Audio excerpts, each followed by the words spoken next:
Dan saya sudah mencapai itu. Dan kemudian saya berpikir, Tuhan, aku gak lulus sekolah aja, gak sarjana, bisa memimpin. Ada yang sudah doktor, luar negeri, apa segala macam, sekolah-sekolah terbaik di Indonesia, aku pimpin semua itu. Tuhan, kok bisa?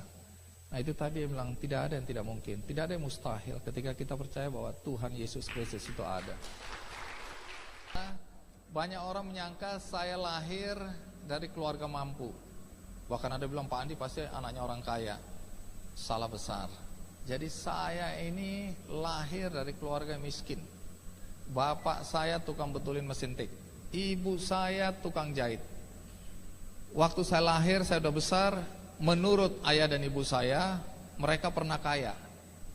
Tapi karena gak ada fotonya, saya gak percaya sampai hari ini. Jadi kami hidup dalam kemiskinan. Panjang ceritanya, tapi saya gak mau cerita kemiskinan itu. Saya cuma mau bilang bahwa begitu miskinnya. Bahkan ayah dan ibu saya berpisah, mereka bercerai sejak saya masih kecil. Jadi saya nggak mengenal ayah saya, hanya satu foto hitam putih yang ditaruh dekat mesin jahit ibu saya. Jadi setiap kali ibu saya bilang, ini bapakmu. Nah, mereka nggak cerita bahwa itu mereka udah berpisah, itu cerai. Memang kemudian setelah saya umur 13 tahun mereka mencoba bersatu di Jayapura, tapi terlalu singkat, ayah saya kemudian meninggal. Nah, masa kecil saya diasuh oleh ibu yang single parent, ya, ibu tunggal. Ibu saya bawa 3 anak, saya paling bungsu dengan 2 kakak perempuan saya, sementara ayah saya bawa 2 anak laki-laki, kakak-kakak saya. Mereka berpisah. Dari kecil saya tidak mendapat role model ayah. Jadi saya kehilangan figur ayah lama sekali. Ya, jadi kalau berantem sama anak-anak di jalan misalnya gitu, nggak ada perlindungan, dalam ketakutan saya. Kalau teman-teman saya di mana yang saya berantem sama dia, nanti dibelain sama kakak laki-lakinya atau dibelain oleh bapaknya. Saya nggak ada. Kakak perempuan saya 2 yang nggak berani berantem. Ibu saya dari pagi sampai malam harus bekerja. Waktu itu saat-saat di mana dia jadi kasir di satu restoran. Pagi-pagi subuh gitu dijemput mobil sayur, ya, bak terbuka. Tapi ibu saya nggak duduk di atas sayur, dia supirnya dijemput sampai tengah malam baru pulang, kelelahan dan begitu terus. Akhirnya kami mandiri, cuci baju sendiri, berangkat sekolah sendiri, terima rapot sendiri. Begitu kehidupan saya dan kakak-kakak saya. Jadi perjalanan hidup yang dulu saya marah sama Tuhan. Tuhan, kenapa Tuhan kasih saya beban begitu berat? Karena sampai saya kemudian dewasa bekerja, beban keluarga itu saya pikul. Saya menjadi tumpuan ekonomi rumah tangga seluruh. Kakak-kakak saya menikah dengan laki-laki yang kurang bertanggung jawab. Ada yang satu meninggal, ada yang satu pergi begitu aja. Punya 8 anak. Dan saya dengan gaji waktu itu masih 375, saya ingat. Istri saya gajinya lebih besar, 500, karena dia kerja lebih dulu dan memang lebih pintar. Walaupun saya kick Andy loh sekarang. Laki-laki gak boleh kalah sama perempuan, tapi kalah melulu. Nah, pada saat gaji segitu-gitunya, kami dapat 8 anak dari kakak-kakak saya. Dan kami harus rawat mereka, masih kecil-kecil semuanya. Karena itu saya selalu bilang sama istri saya minta maaf sama dia. Karena gara-gara harus menanggung 8 anak kakak-kakak saya, anak-anak saya kemudian sekolah di pinggir Ciputat sana.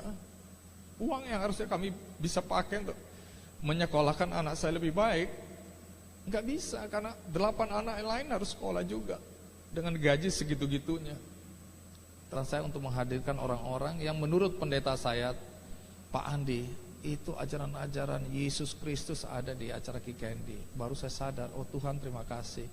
Karena dalam perjalanan hidup berikutnya banyak hal yang saya mulai terbuka mata saya, bahwa apa yang Tuhan berikan kepada saya itu ujian-ujian menempa hidup saya, sehingga saya bisa seperti sekarang ini. Jujur sampai hari ini saya belum pernah sarjana. Ya, saya drop out. Dulu kuliah pun harus cari uang sendiri karena ayah saya meninggal. Ibu saya juga nggak punya pekerjaan, jadi saya numpang sama kakak, tapi saya tidak mau menyusahkan kakak saya yang sudah susah sebelum meninggal waktu itu. Nah, saya sekolahnya ya cari uang sendiri. Kebetulan Tuhan karuniai saya kemampuan untuk menulis. Jadi saya bikin cerpen, saya kirim ke majalah-majalah. Saya pintar menggambar, saya bikin kartun ya di sekolah, di kampus, saya jualan. Saya dimasukkan ke STM sebenarnya, sekolah menengah kejuruan, oleh ayah saya karena dia tahu. Nah, satu hari umur 13, saya akhirnya bertemu ayah saya ketika ayah saya sudah di Papua. Jadi dia melihat ibu saya kewalahan menghidupi 3 anak ini. Kemudian ayah saya bilang, udah yang kecil ikut aku aja di Jayapura. Disitulah saya baru lihat ayah saya. Tapi tragisnya nggak lama saya melihat ayah saya. Kami memang hidup satu kamar, kami kontrak satu kamar di Jayapura. Kemudian dia setiap hari cari makan dengan betulin mesin tik ya. Di tasnya yang robek-robek itu isinya cuma kaleng bekas kiwi semir sepatu, spiritus, kapas ya, solder, timah, kuas, minyak tanah. Itu isi obeng, tang, itu isi tas ayah saya. Jadi dia masuk dari satu kantor ke kantor untuk menawarkan jasa, ada nggak mesin tik yang bisa dibetulin atau yang diservis. Dan dalam usianya yang sudah tua dan sakit-sakitan. Jadi dari kemiskinan bersama ibu, saya pindah ke kemiskinan bersama ayah. Dan itulah kehidupan saya sehari-hari. Sehingga ayah saya bilang, aku nggak bisa sekolahkan kamu lebih tinggi dari sekedar mungkin, waktu itu bahkan mungkin SMK, sekolah menengah kejuruan. Dan saya masuk ST, waktu itu sekolah teknik, SMP. Habis itu naik atau lulus ya ke STM, nggak bisa kemana-mana.